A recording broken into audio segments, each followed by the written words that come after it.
So Quetta gladiators has won two back to back matches after an awful, मैं कहूँगा कि पिछला सीज़न, बट इस बार जो चीज़ें हैं वो बदलना स्टार्ट हो गई हैं। सो हेलो फ्रेंड्स, तो आज हम Quetta Gladiators versus Lahore Qalandars match का रिव्यू करने जा रहे हैं। तो अगर स्टार्ट से बात की जाए तो लाहौर कलंदर्स ने जो स्टार्ट लिया थोड़ा सा डिसअपॉइंटिंग था। वो फ़खर जमान को चीपली जो है उन्होंने लूज़ किया। दैन उसके बाद Sahibzada Farhan was again brilliant, उनकी तरफ से एक और 50 हमें देखने को मिली और उनका साथ रसी वंडर डसन भी ठीक से दे रहे थे। बट उसके बाद से कोयटा ने बैक टू बैक स्ट्राइक्स लिए एंड देन फिर से जो है वो लाहौर बैकफुट पर थोड़ा सा चला गया। एंड यहाँ से जो है रियल स्टोरी मैं कहूँगा कि स्टार्ट हुई जब जहांदाद खान को नंबर 5 पर प्रमोट किया गया instead of Sikandar Raza and many of others. और जिस तरह का एक फाइंड मिला है लाहौर कलंदर्स को, मैं समझता हूँ कि he could be a proper allrounder. जिस तरह से शॉट्स लगा रहे थे वो, his range of playing shots was absolutely brilliant. और पावर हमें नज़र आई बहुत ज़्यादा, ना सिर्फ पावर बल्कि पूरी तरह कंट्रोल भी था उनके शॉट्स खेलने में और लंबी हिट्स लगा रहे थे वो। और समहाउ उन्होंने जो है अपनी ब्रिलियंस की वजह से और थोड़े बहुत कैमियोज़ की वजह से साथ में जो स्कोर है टोटल वो 187 तक लाहौर का कर दिया। तो यहाँ तक तो चीज़ें लाहौर के फेवर में नज़र आ रही थी।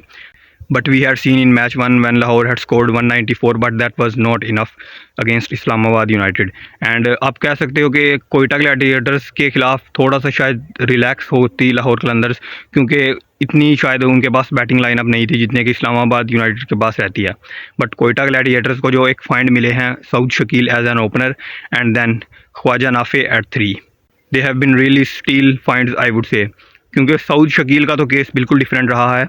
30 मैचेस में बेंच के बैठने के बाद से उनको अचानक से वाइस कैप्टन नेम किया गया उनको, एंड देन उनको एज एन ओपनर खिलाया जाता है। और ऐसी मैंने बात पीएसएल स्टार्ट होने से पहले भी की थी कि उनको इस बार अगर कोयटा ग्लैडिएटर्स का हिस्सा रहते हैं वो, तो वो straight away as an opener ही होंगे। और क्या कोयटा को बूस्ट मिला है as an opener. Saud Shakeel की हम बात करते हैं टेस्ट क्रिकेट में, हम वनडे में भी उनकी क्लास को देख चुके हैं, चाहे वो वर्ल्ड कप उनका इतना अच्छा ना रहा हो, बट फिर भी he is really a class player.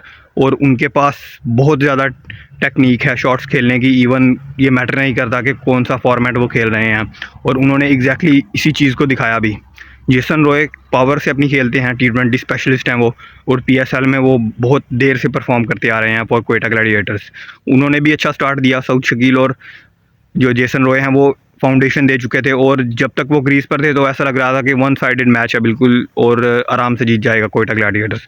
But उसके बाद थोड़ा सा ट्विस्ट आता है जब रॉय और सऊद शकील दोनों क्लीन बोल्ड कर दिए जाते हैं by Sikandar Raza and Zaman Khan respectively. Then उसके बाद एक यंगस्टर पर बहुत ज़्यादा ओनस था। राइल रूसो भी नहीं बहुत ज़्यादा रन स्कोर कर पाए, थोड़ा सा कैमियो ज़रूर दिया उन्होंने भी, बट लंबा स्कोर उनके बल्ले से भी नहीं हमें देखने को मिला। तो ख्वाजा नाफे पर बहुत ज़्यादा जिम्मेदारी थी।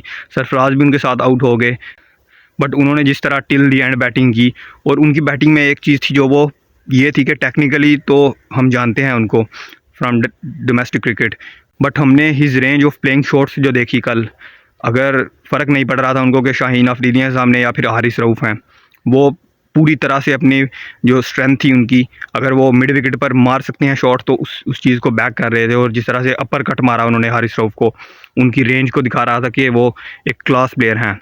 तो इसी तरह उनके पास टेक्निकली भी बहुत स्ट्रॉन्ग है वो, दैन पावर भी है उनके पास, कंपोयर भी है एंड टेम्परामेंट भी है उनके पास।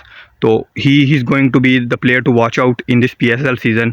और मैं चाहूँगा कि वो ज़्यादा रन स्कोर करें, और उनको मुझे लगता है कि एक्सपेरिमेंट उनके साथ करना चाहिए कोयटा ग्लैडिएटर्स को, क्योंकि हम बहुत ज़्यादा ऐसे प्लेयर्स देखते हैं जो कि टॉप ऑर्डर में आते हैं PSL में परफॉर्म करते हैं। बट मैं चाहूँगा कि अब पर्सनली रूसो 3 पर खेलें और नाफे को जो है वो थोड़ा सा मिडिल ऑर्डर में टेस्ट किया जाए, दैट किस तरह से वो परफॉर्मेंस उनसे निकल कर आता है अगर मिडिल ऑर्डर में 4 या 5 पर भी उनको ट्राई किया जाए। सो एनीवे कोयटा ग्लैडिएटर्स इस बार मुझे लगता है कि जो उनका एक मिजरी चल रही है पिछले 4 साल से, क्वालिफाई नहीं कर पाई, इस साल शायद वो एंड हो जाएगी।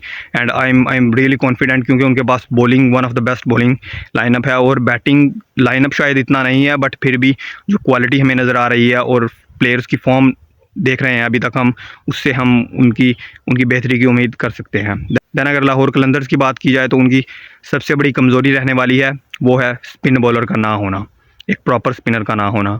दैन उनकी चीज़ जो कल के मैच में नज़र आई वो थी पुअर फील्डिंग। 3 कैचेस ड्रॉप किए और एक तो बिल्कुल सिटर था जो कि साहिबजादा फरहान ने ड्रॉप किया, और कीपर से आप 100 आउट ऑफ 100 चाहते हो कि ऐसे कैचेस कीपर्स ने, क्योंकि फील्डिंग में तो कैचेस ड्रॉप करने की गुंजाइश कहीं ना कहीं रहती है, बट कीपर से आप कभी भी एक्सपेक्ट नहीं कर सकते कि वो कैच ड्रॉप कर दे ऐसा। तो सबसे पहले तो उनको एक प्रॉपर विकेट कीपर खिलाना है, लॉर्गन टक्कर को ही खिला लेना चाहिए। और कार्लोस ब्रैथवेट का मैं समझता हूँ कि इसमें शायद इतना रोल नहीं इस टीम में, क्योंकि आपको अब जहांदाद खान भी एक फिनिशर के तौर पर आपको मिल चुके हैं, दैन आपके पास सिकंदर रज़ा भी हैं। तो टक्कर अगर आपके पास ओनली चॉइस है wicket keeper, proper wicket keeper के तौर पर, तो आप उनको खिलाइए। अब फ़र्क नहीं पड़ता कि आप किस ओवरसीज़ बैटर या किस पाकिस्तान प्लेयर को बिठाना चाहते हो। तो लाहौर कलंदर्स के लिए ये चीज़ें इम्प्रूव करना चाहिए उनको, एक तो फील्डिंग एंड देन स्पिनर का उनके लिए कंसर्न रहने वाला है, क्योंकि स्पिनर उनके पास कोई भी अभी तक एक्सपीरियंस मुझे नज़र नहीं आ रहा।